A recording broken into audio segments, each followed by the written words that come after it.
What is a food forest?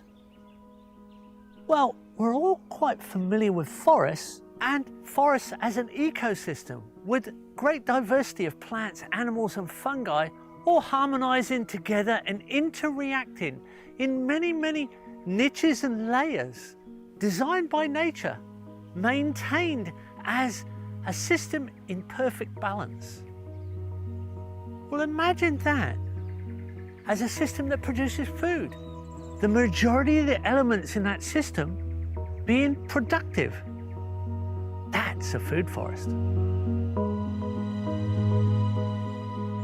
So by understanding how nature designs forest systems so they're self-maintaining, self-replicating, we can model that system with productive species so that we can produce food in the most sustainable way with the minimum amount of input for the maximum amount of output anywhere in the world.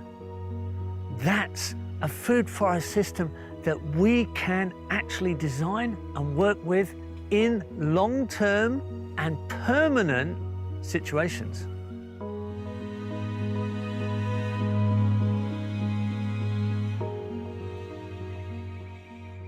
All forests have layers.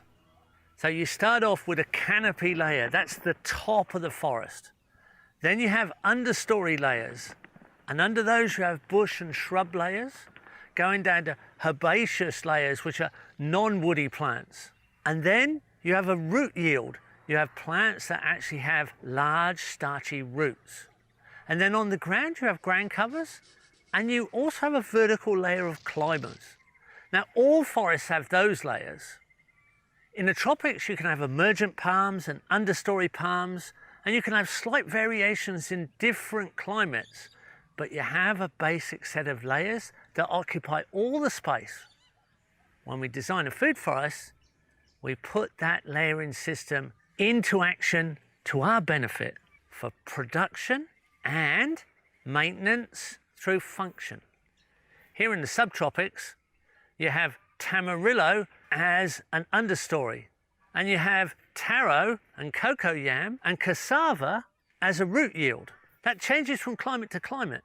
Then you have understory productive trees like feijoa, guava and citrus, and large herbs like bananas. And then you have support species like the ice cream bean and the tipuana tipu and casuarina. They're large trees, but they continue to support the forest by cycling nutrient. You also have understory nitrogen fixers like the acacias and the leucaena and the cassia and albizia species. They're all really good, fast functioning, fast carbon pathways that fix nitrogen and can be chopped to the ground for mulch as the space that they're occupying can be taken up by the productive species.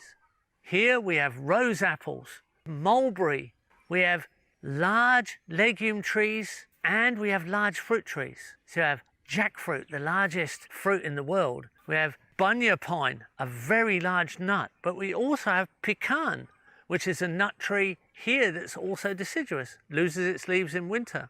Then we have your classic mango as a large overstory tree. These are all space occupiers in a system that's incredibly stable when all the layers are complete and occupied.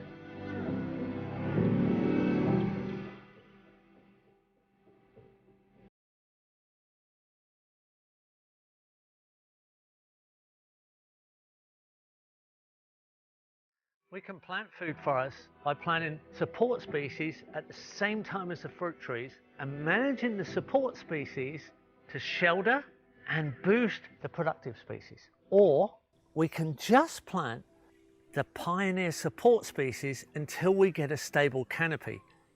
But we don't want to go the other way round. We don't want to start with the productive species and work hard with lots of inputs to keep them in a healthy state. The support species do the work for us. It can be up to 95% of the mass in the early years are the legume trees and the mulch producing trees that produce the biomass. We prune these and these trees shed nitrogen to the soil because they have relationships. They're classic pioneers, and most are nitrogen fixing species. In other words, they have rhizobium bacterial partners in the soil that take nitrogen from the air in the soil and bring it into their plant bodies.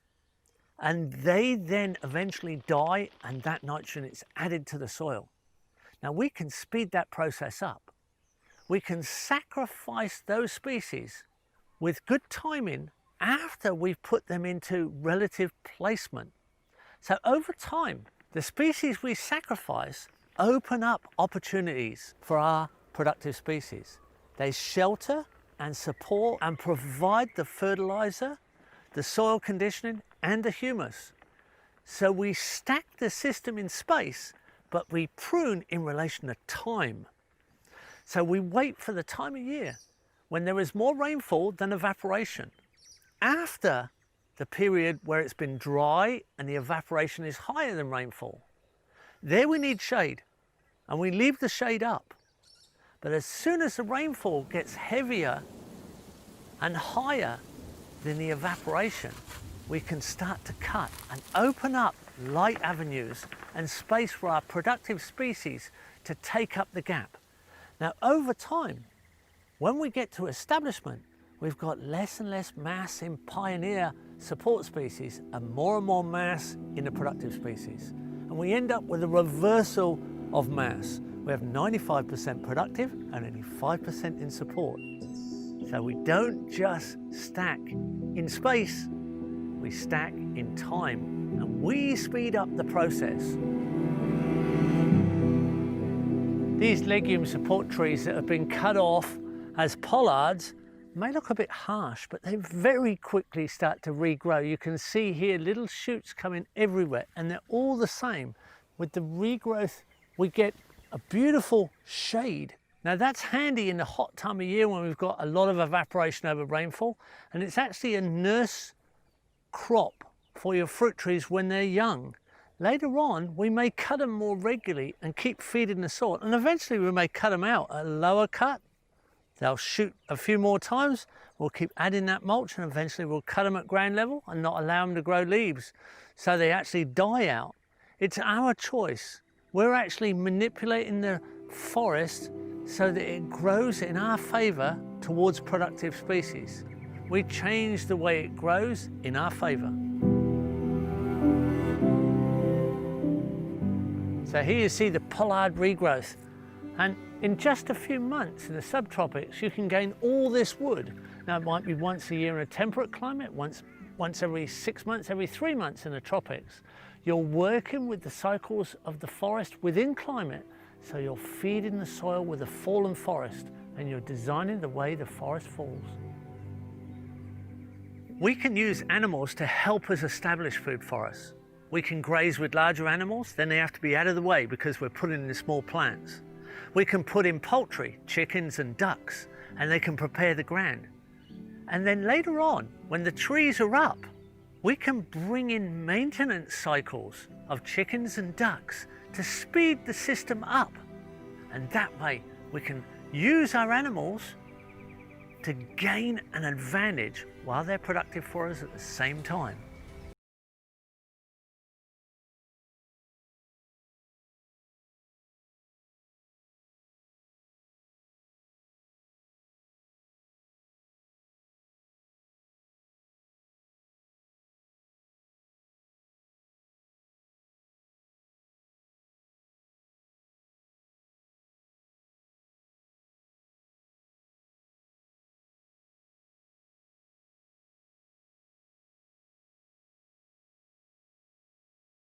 Sitting in a food forest that's been recovered by ducks. This section here was well out of maintenance. They had quite a lot of long clumping grasses and unwanted plants we call weeds. We've put a fence around it, a temporary fence, electric fence, but we haven't even electrified it. We put in 100 or so Muscovy ducks. In just over 3 weeks, they've totally changed the area. They've eaten most of the green material.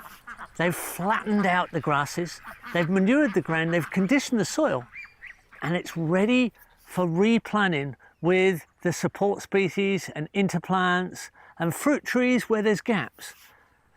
Taking this time advantage, this process of dynamic event, we can now jump in and put in a whole assembly of plants that'll bring it to a diverse interactive stability and possibly go right through to maintenance without ever needing this event to happen again.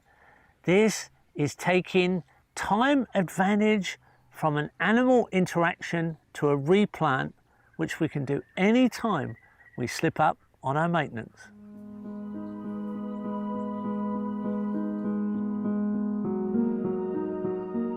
Just 3 weeks ago, the ducks were here.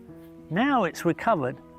We've planted in the support species and extra fruit trees. We've established extra ground covers, and we've got a little footpath surrounded by wood prunings, branch prunings going right the way through on contour. It's on its way, and it's probably going into a permanent stable system from here on in.